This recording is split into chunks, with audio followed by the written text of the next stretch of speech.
Wonderful. Thank you. Would you be seated? Well, we had sort of a short notice visit from someone across the ocean, a pastor across the ocean this week, and I'm excited to tell you it's a little bit of a report and a tribute for our church.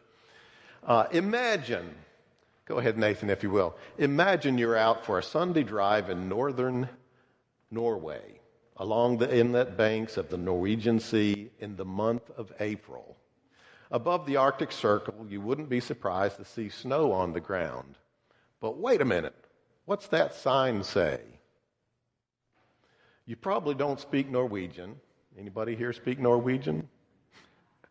But you find it odd to see the name Rivermont Ungdom Center.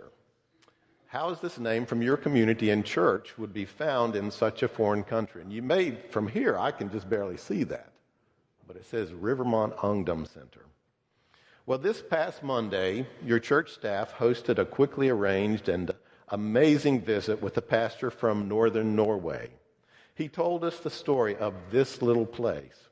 His name was Pastor Magnus Lund, who serves a Baptist church in the north of Norway, is the leader of the Baptist Association of Pastors in Norway, and is most definitely a passionate enthusiast for this Rivermont Ungdom Center. His story made a passage from our church history jump off the page and come alive.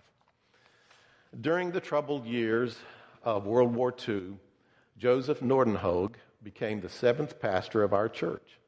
He began his 7-year tenure here in July of 1941. A native of Oslo, Norway, he was educated at the University of Oslo, where he was a science major. He was very active in church work and taught 4 years at the Baptist Theological College in Oslo. In 1928, he came to the United States to attend the Southern Baptist Theological Seminary in Louisville, majoring in New Testament Greek. In the years to follow, he led churches back in his native country, Oslo, and then back to our country, leading a church in Kentucky, and then Vinton, Virginia, and finally here at Rivermont. During this time, great emphasis was put on missions and benevolence here at our church. By 1947, approximately 1/2 of the total gifts of the church were given to missions.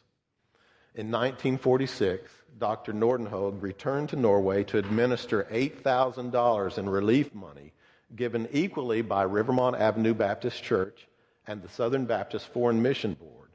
He was told to use the money at his discretion for his native war-torn country. Among the other causes, he chose to buy a piece of ground beyond the Arctic Circle for a recreational center for young people, which was later christened Rivermont Camp, or locally known as Rivermont Ungdom Center. Our historian, Joe Bullington, concluded by stating, "No mission money was ever distributed with more loving care and concern or received with deeper gratitude than this sum of $8,000. So our hearts were amazed and thrilled by the story and tribute given by our visiting pastor, Magnus Lund, this past week. He said that the original camp building has long since been torn down and replaced by new structures. And the Baptists there are preparing to build a new sports facility as well.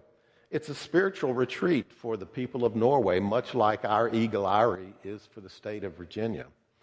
And the name Rivermont is much revered by all the people." He made a point of saying that. If you say Rivermont in that area, they highly regard that name. Pastor Magnus allowed me to take a short video clip of his tribute to share with you today. Let's listen to it now. Yes, it's so good to be here. It's an honor to be here at Rivermont Baptist Church. It's like a dream for me. I gave greetings to your pastor Glenn, and I'm so happy to be shown around by your music pastor, and been showing me around and telling me much about the good works you are doing. And I think it's very nice to hear about what you are doing. But I first of all want to thank you all of my heart, behalf of all the Baptists in north of Norway, that the great impact you have had at the many people in the north of Norway.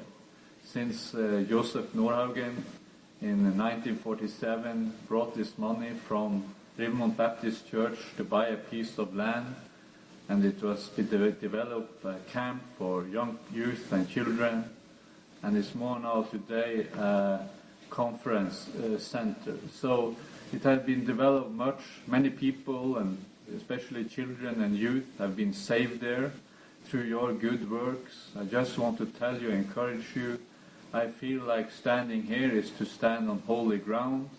I'm so grateful and thankful. And if you look, we have our own website, rivermont.no in Norway. And there you can see a little bit of the program, what we are doing. But first of all, we are grateful and thankful for you, and thanking God for you, that you make this opportunity for us. God bless you, and we will pray for you as church. And maybe this is God's ways that we could stand together for the work to reach souls for Him. And I'm praying that this will be a blessing for you and a blessing for us in Norway, that we can stand together to reach our community for Christ. God bless you. Thank you, Pat.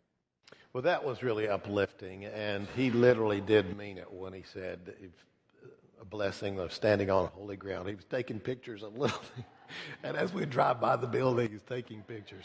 And it just was uplifting, more so probably to me and Karen and Val down in the ELC, to have that tribute and to know that what had been invested way back in the 40s is growing and changing lives in another country. So, real blessing.